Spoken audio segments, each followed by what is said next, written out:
And let's face it, folks, I call these people criminals a lot. But I do that, well, because they are. Because any government that supports the perpetuation of this insane and criminal Federal Reserve banking system and fractional reserve banking, any government that allows this to be carried out within their country is a criminal government that does not serve the best interests of the people. And we just have to say no, we won't do this. We need to institute honest government. I'm not suggesting the overthrow of any of our governments. I'm simply suggesting that we replace the criminals who are in there now with honest people who will actually do the job properly. Because serving this corrupt monetary system being run by these criminal elites, the Rothschilds, the Rockefellers, the Bush family, the Morgans, all of these people. I mean, these are just criminal families, folks. We need to arrest all of these families, basically, is what we need to do. We need to go and get every one of these 300 families, all the people that are running their finances for them, and we need to arrest these people. Whether we have to do it en masse as the citizenry, or whether we have to contract the police to do it, or whatever we have to do, we need to look into how we go about this. Because this is what needs to be done. And the police need to support any such activity as well, because the police are citizens. And those police who support the corrupt system that is currently in place are some of the most brainwashed in all of our society. And that's why you have to reach out to these people. You have to love these people, and you have to support these people in understanding the realities of this society and the way it's structured. The police really do need to step up to the plate and start understanding that they are repressing the wrong people. They should be holding the criminals in government accountable for what they're doing. Just because these people are political figures and so-called leaders and governors, it does not make them above the law. The only thing that makes them above the law is the subservient action of the police officers towards these people.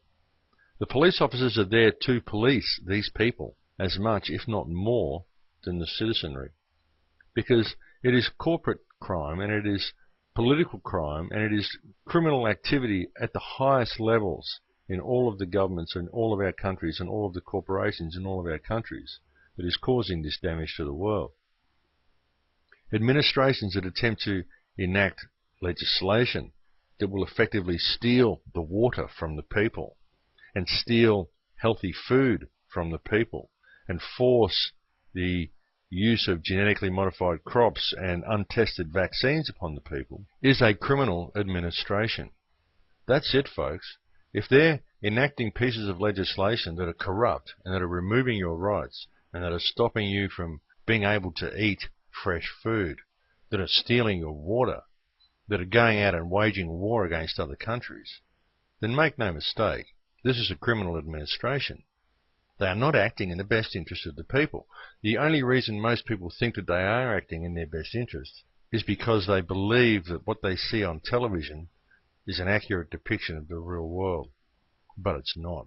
What they see on television is nothing like the real world. Television is so insidious, folks. It is such a brainwashing, mind-sucking... Folks, more than anything, television is a weapon. That's what it is. It's a weapon of mass deception that's been used against the people of the world, and it's just given people an utterly false perception of reality. So it's very important that the police and the military wake up to what they're doing and stop supporting this corrupt system. All the soldiers should boycott the military. They should all quit. Forget about everything that they say to you. Just quit. Don't do it anymore. Forget the armies. We don't need armies. Army and military is an outdated profession. It's all wars for the banksters. All of it is wars for the banksters. That's all it ever is. The banksters are the ones who discovered that they could make so much money out of war because they run all the military machine, they run all the weapons manufacturing plants, they run all the propaganda machine that's attached to it, and they finance both sides of every conflict. So they're the ones who go in and stir up all the conflicts. You know, all this religious tension and all the stuff that they make up, they go in and they divide these religions, and they start teaching these religions false doctrines. The same as they've done with all religions. And don't think that Christianity is free of it. Christianity's got a lot of false information in there. So has everything got false information in there, folks. It's all been infiltrated by these people, and they use it to control and divide the masses. So it's up to people to stop with the division amongst themselves, and it's up to the police and the military to wake up to what they're doing and start actually arresting the criminals instead of repressing the free and honest people of the world at the whim of the criminals. I guess basically what I'm saying is that it's about time the police actually started doing their job of protecting the citizenry rather than what their current occupation is, which is to defend elitist corruption and to repress the citizenry. The police need to understand that they are citizens too. They are citizens too.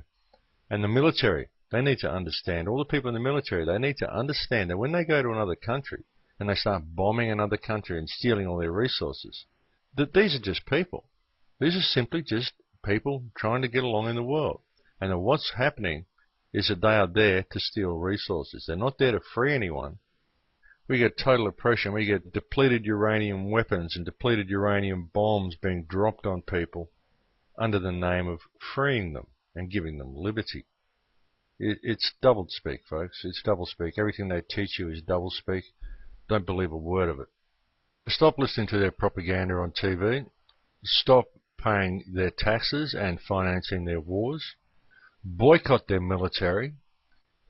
Stop shopping at large corporate stores too, folks. Stop supporting corporations. Start buying your food from small farmers, farmers markets. Start growing your own food. Start bartering with your neighbours for food. Maybe someone grows some tomatoes, the people next door grow some potatoes.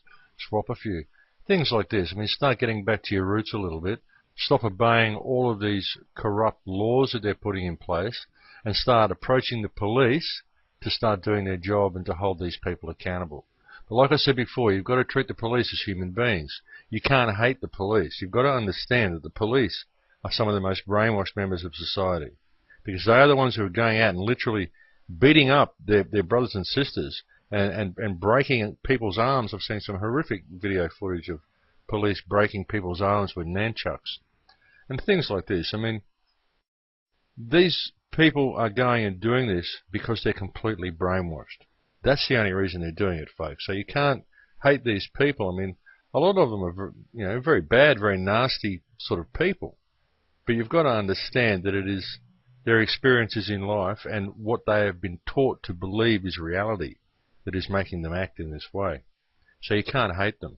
You've just got to try to make them understand what true reality is. And the true reality is that we're all people and we're all one. That's the true reality. The true reality is how you understand and learn to use the energy that you are created from. And that probably sounds all very mumbo-jumbo-y to a lot of people, and they'll be going, oh, here he goes, he's off on his energy talk again. But really, that is truly how it works, folks. That's absolutely how it works. The whole thing is about energy.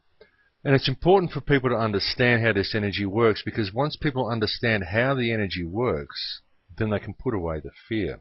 They can begin to learn how to look at and assimilate what is some quite negative information, and how to look at it in a positive way, and how to deal with it in a positive and an effective way.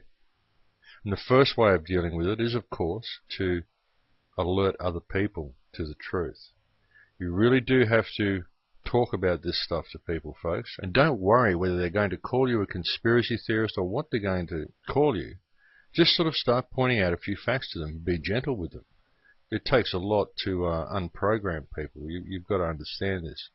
But if people are really, really against the information to the extent where they sort of become violent with you or something like that, well, you just move on to the next. Don't waste your time with people who utterly refuse to listen, because you can always move on to the next person, and eventually you'll get to people who do want to listen.